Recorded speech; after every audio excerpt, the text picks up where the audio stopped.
What if the secret you've guarded your entire life suddenly becomes front-page news? What if the man you love is the reason your career and reputation hang in the balance? How do you choose between the duty you've sworn to uphold and the heart that's finally found its home? Josiah stood at the podium in the bustling downtown Los Angeles police headquarters, the bright California sun streaming through the tall windows behind him. Microphones bristled like porcupine quills, and the room buzzed with reporters from every major network. At 32, he had built a reputation as one of the department's sharpest homicide detectives, closing cases that others called impossible. Today was supposed to be his moment of triumph, the wrap-up press conference for the high-profile serial case that had gripped the city for months. Captain Harlan Reeves watched from the side, arms crossed, nodding approvingly. Josiah's dark hair was neatly trimmed, his uniform crisp, his jaw set in that professional mask he wore so well. No one knew the truth he carried like a second heartbeat. David sat in the front row, blending in among the journalists in his button-down shirt and slacks, the kind of quiet support only a partner could offer. They had been together for 2 years, stolen weekends in Joshua Tree, late-night talks in Josiah's modest apartment near Echo Park. David taught literature at a community college, his gentle smile and thoughtful eyes the only calm in Josiah's storm-filled world. They kept it hidden, not out of shame, but survival. The LAPD was evolving, sure, but Josiah had seen colleagues sidelined for less.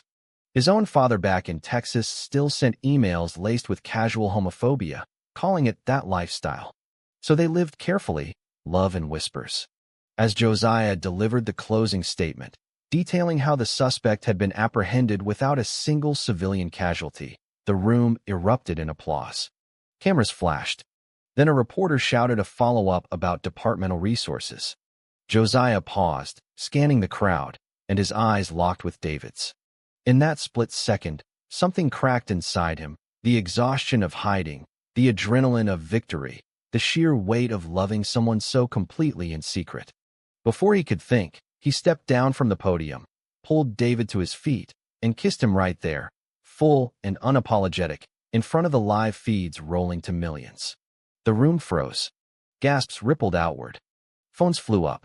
Captain Reeves's face drained of color. Josiah felt David's hand tighten on his arm, steadying him, but the world had already shifted. Flashes exploded like fireworks. This was the moment that would air on every evening newscast, the detective who outed himself in the most public way imaginable. Little did Josiah know it would drag his captain straight into an internal investigation by morning. Back at the apartment that night, the television droned with replays. Josiah paced, tie loosened, while David brewed tea in the small kitchen. "I didn't plan it," Josiah said, voice rough. "But seeing you there, after everything we went through with that case, I couldn't keep pretending anymore." David pulled him into a hug, his touch warm and grounding. "You were brave, Josiah. Scary as hell, but brave." Yet beneath the reassurance, Josiah felt the first tremors of fear. His phone buzzed nonstop, texts from colleagues ranging from supportive to stunned. His mother's call from Texas came at midnight, her voice trembling with questions he wasn't ready to answer. The next morning brought the official notice. Internal Affairs wanted a statement. Captain Reeves had been placed on administrative leave pending review. Rumors swirled that the kiss had exposed deeper issues in the chain of command, whispers that Reeves had known about Josiah's orientation and turned a blind eye while quietly blocking promotions for other officers who didn't fit the traditional mold. Josiah sat at his desk in the nearly empty precinct, staring at the empty chair where his partner used to sit. Friends like Marcus, a fellow detective who'd always had his back on stakeouts, stopped by with coffee and a quiet nod. Departments in chaos, man. But you did what felt right. Still, Josiah wondered if right would cost him everything he had built. David waited outside after shift, leaning against his old blue sedan, the Los Angeles traffic humming around them. They drove to the beach at Santa Monica, the ocean wind whipping their hair as they walked the pier. "Your family called again," David said softly. Josiah's shoulders tensed. His younger brother had texted earlier, confused and hurt. "They'll come around," David added, but Josiah heard the uncertainty. That night, under the stars, they talked about the future, about maybe moving to a quieter part of the state if things went south. Josiah kissed David's forehead, feeling the weight of choices he never imagined making so publicly. The kiss at the press conference wasn't just a headline. It was the first step into a life where hiding was no longer an option. By the end of the week, the story had gone national. Cable news looped the clip endlessly, pundits debating everything from police culture to personal freedom. Josiah's inbox filled with messages from strangers, some praising his courage, others sending threats wrapped in scripture. At the precinct, the atmosphere crackled with tension. Captain Reeves's investigation centered on allegations of selective enforcement and favoritism, rumors that the kiss had forced open files long buried. Josiah testified in a closed hearing, recounting years of subtle barriers he'd faced without ever filing a complaint. "I kept quiet because I loved the job," he said, voice steady despite the pounding in his chest. The investigator nodded, but Josiah left feeling exposed, raw. David's world shifted too. At the college, students whispered in hallways, and a few parents emailed the dean questioning his influence on young minds. David laughed it off over dinner one evening, but Josiah saw the strain in his eyes. They spent weekends rebuilding what the spotlight had cracked, cooking simple meals in the apartment, sharing stories from their pasts. Josiah opened up about his first crush in high school back in Texas, the boy who'd moved away after a rumor spread. David talked about his own coming out in college, the support of friends who'd become family when his parents struggled. Their bond deepened through these late-night confessions, turning fear into quiet strength. Yet family pressure mounted. Josiah's mother flew in unannounced, meeting them at a neutral cafe in Pasadena. She hugged David awkwardly, tears in her eyes. "I just want you safe, son. The world isn't kind." Josiah held her hands, explaining that safety wasn't about silence anymore. David sat quietly, offering space, but the conversation left Josiah drained. Back home, he and David argued for the first time in months, voices rising over whether to visit Texas for the holidays. "They need time," David said. Josiah slammed a cabinet door.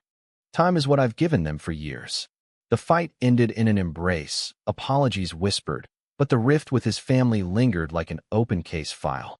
Meanwhile, Marcus became an unlikely ally. The two detectives grabbed beers at a dive bar off Sunset, away from prying eyes. Marcus admitted he'd suspected for a while. "Didn't say anything because it wasn't my business. But seeing you kiss him like that? Respect." He shared his own stories of departmental politics, how Reeves had once overlooked complaints from minority officers. Their friendship grew into a support network, Marcus even offering to testify if needed. David joined them one evening for a low-key dinner, the three laughing over old case anecdotes, and for the first time, Josiah felt less alone in his world. The investigation deepened when new evidence surfaced, emails suggesting Captain Reeves had pressured Josiah's team to close cases quietly to protect department image. Josiah's kiss had inadvertently spotlighted these patterns, turning him from hero to catalyst. Late one night, Josiah reviewed the files on his laptop while David slept nearby. The weight pressed on him. Every decision now carried consequences for the man he loved. He closed the screen, pulled David closer, and whispered a promise. "Whatever comes, we face it together." In that moment, amid the uncertainty, their love felt like the only steady anchor. The media frenzy peaked when a major network ran a special segment titled "The Kiss That Cracked the Blue Wall." Josiah avoided the television, focusing instead on wrapping up loose ends from the serial case. Promotion whispers turned to silence. His desk felt heavier each day. Internal Affairs called him back for more questions, probing whether Reeves had ever made homophobic remarks in private. Josiah answered truthfully, recounting offhand comments that once seemed harmless. David waited in the lobby each time, a steady presence with takeout coffee and a reassuring smile. Their evenings became rituals of decompression, walks through Griffith Park where the city lights twinkled below, talking through the what-ifs. David's family dynamics surfaced next. His sister flew from Seattle for a weekend visit, embracing Josiah warmly. "We've always known," she said over brunch in Silver Lake. But their parents remained distant, polite video calls filled with careful avoidance. David confided one rainy afternoon, voice cracking. I thought coming out in my 20s fixed this. Turns out it never ends. Josiah listened, holding him through the tears, realizing their shared journey was about more than romance. It was about rewriting old narratives. That night, they made plans for a small getaway to Big Sur, escaping the noise for cliffs and ocean views, where love felt uncomplicated again. Work complications escalated when a junior officer approached Josiah privately, admitting similar pressures from Reeves. The young man, barely out of the academy, feared his own secret would surface. Josiah advised him carefully, drawing from his own mistakes. Don't wait for a moment like mine. Build your own strength first. The conversation planted seeds of mentorship, and Josiah began mentoring a small group informally, sharing strategies for balancing duty and identity. Marcus joined, turning it into quiet support sessions over pizza at Josiah's place. David participated too, offering perspectives from outside law enforcement, bridging worlds. Family reconciliation attempts faltered during a tense Thanksgiving call. Josiah's father joined the line, gruff as ever. This isn't what I raised you for. The words stung, but David squeezed Josiah's hand off camera, mouthing encouragement. Josiah responded calmly, Dad, this is who I am. The job didn't change that. The call ended abruptly, leaving silence, but Josiah felt a strange liberation. Later, David suggested writing letters, honest ones without expectation. They spent hours drafting, pouring out years of unspoken truths. Mailing them felt like releasing a case file, closure without courtroom drama. The captain's investigation hit a turning point when leaked documents revealed Reeves had reassigned gay officers to desk duty in past years. Josiah's kiss had forced the department to confront systemic issues, making him both villain and hero in the eyes of colleagues. He testified again, this time with David waiting outside, their bond a quiet fortress. Driving home through LA traffic, Josiah reflected on growth. The man who once hid in shadows now stood in light, not perfectly, but authentically. David leaned over, kissing his cheek at a red light. You're changing more than the department. You're changing us. In that ordinary moment, the extraordinary journey solidified. Winter brought colder winds and deeper introspection. The internal affairs report loomed, and Josiah prepared for potential fallout. Promotions stalled, but community outreach invitations poured in, schools and LGBTQ centers asking him to speak.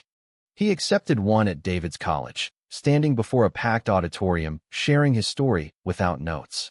I kissed the man I love because hiding was killing me slowly, he said. Applause followed, students lining up afterward with questions. David watched from the back, pride shining in his eyes. That evening they celebrated quietly, dancing in the living room to old jazz records, laughter replacing the earlier tension. David faced his own crossroads when offered a tenure-track position in San Francisco. The move promised stability away from LA scrutiny, but it meant uprooting Josiah's career. They debated over map apps and late dinners, weighing dreams against reality. Josiah visited the city alone first, walking foggy streets, imagining a life there with David. Back home, he confessed, I'd follow you anywhere, but I need to see this investigation through. David nodded, choosing to stay, their sacrifice mutual. The decision strengthened them, proving love thrived on compromise. Friendships evolved too. Marcus introduced them to a monthly gathering of LGBTQ officers from various departments, a safe space for stories and strategies. Josiah shared the press conference details, earning nods of understanding. David bonded with partners there, exchanging book recommendations and support tips. One member, a veteran sergeant, pulled Josiah aside. You started a ripple. Don't underestimate it. The words lingered, fueling Josiah's resolve as holiday lights twinkled across the city. Family progress came unexpectedly. Josiah's brother visited for a weekend, awkward at first, but warming over hikes in the Hollywood Hills. I didn't get it before, he admitted. But seeing you too. It's real. David cooked his famous pasta, turning the apartment into a temporary home. The visit ended with a group hug, small steps toward healing. Josiah's mother followed with a care package, handwritten note inside. Love you no matter what.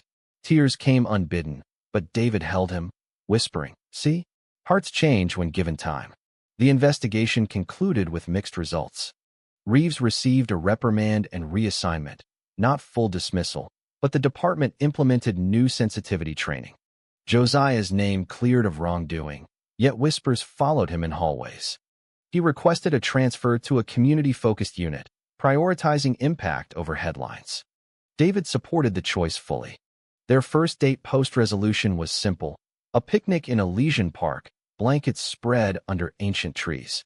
Josiah proposed a toast with sparkling water. To choosing us every time. David's smile lit the afternoon, their future brighter despite scars. Spring arrived with new beginnings. Josiah thrived in his new role, mentoring young recruits on integrity and identity. Cases still came, but now he approached them with clearer purpose, no longer compartmentalizing his life. David published a short story inspired by their journey in a literary journal, dedicating it quietly to the detective who kissed the world awake. They read it aloud one evening, laughter mixing with emotion. The piece garnered positive reviews, opening doors for David's writing career. Challenges persisted. A high-profile case reopened old wounds when a suspect's family targeted Josiah publicly, citing his lifestyle as bias. Media circled again, but this time he faced it head-on with David by his side at a follow-up press event. No kiss, but solid unity. Colleagues rallied, Marcus leading the charge. The case resolved fairly, reinforcing Josiah's growth. In quiet moments, he reflected on how far he'd come from that fateful conference. Family integration deepened during a joint trip to Texas. Josiah's parents hosted a barbecue, tentative but genuine. David charmed with stories and helped grill, easing tensions. Evening walks with his father turned into honest talks about regret and acceptance. "I was wrong to push my fears on you," his dad said. Josiah forgave, the weight lifting like solved evidence. Back in LA, they celebrated with Marcus and friends, toasting new chapters. David's sister announced her engagement, inviting them to the wedding in Seattle. The event became a milestone, Josiah in a tailored suit standing proudly beside David. Dancing under string lights, they whispered about their own future, rings not yet, but hearts committed. The trip solidified their chosen family, blending blood and bonds seamlessly. Work-life balance improved as Josiah advocated for department changes, sitting on a new diversity panel. His presentations drew standing ovations, inspiring others to live openly. David joined as a guest speaker once, their partnership a living example. Evenings at home grew peaceful, shared dreams replacing past anxieties. Josiah realized the press conference kiss wasn't an end but a doorway, leading to a life richer in authenticity. Summer brought closure and forward momentum. The department celebrated Josiah with a quiet award for community service, Captain Reeves's replacement personally shaking his hand. No fanfare, just genuine respect. Josiah used the platform to push for ongoing training, ensuring no one else hid like he once did. David stood beside him at the ceremony, their hands brushing in silent solidarity. They took a long-awaited vacation to Hawaii, beaches and hikes replacing city chaos. Snorkeling in clear waters, Josiah felt reborn, the ocean mirroring their cleared path. Evenings on the lanai, they planned ahead, maybe adopting a dog, buying a house with a yard. David joked about writing a novel based on it all. Laughter filled the air, love uncomplicated at last. Back home, life settled into rhythm. Josiah's family visited regularly, holidays warm and inclusive. Marcus became best man material for future plans. The original serial case faded into solved history, but its legacy lived in their strengthened bond. Josiah mentored more officers, watching them thrive openly. David thrived in his teaching and writing, their apartment walls lined with shared memories. One evening at the same pier where they once walked post-kiss, Josiah stopped, pulling a small box from his pocket. Not a proposal yet, but a key to a new place they'd chosen together. "Our next chapter," he said. David kissed him softly, cameras absent this time. The world had seen their love once. Now they lived it fully. Through every misunderstanding, betrayal of trust from old systems, sacrifice of comfort, and awakening to truth, Josiah and David emerged not broken but whole. Their journey proved that love, when chosen boldly, reshapes not just individuals but the worlds around them. In reflecting on Josiah and David's story, I see how one courageous act can unravel years of silence, but also rebuild stronger foundations. The real lesson lies in embracing your truth without apology while extending grace to those still learning. Love isn't about perfection, it's about showing up, even when the spotlight blinds you. If this resonates, remember, your heart's voice deserves to be heard, and the right people will stand beside you as you walk forward. Change starts with us, one honest moment at a time.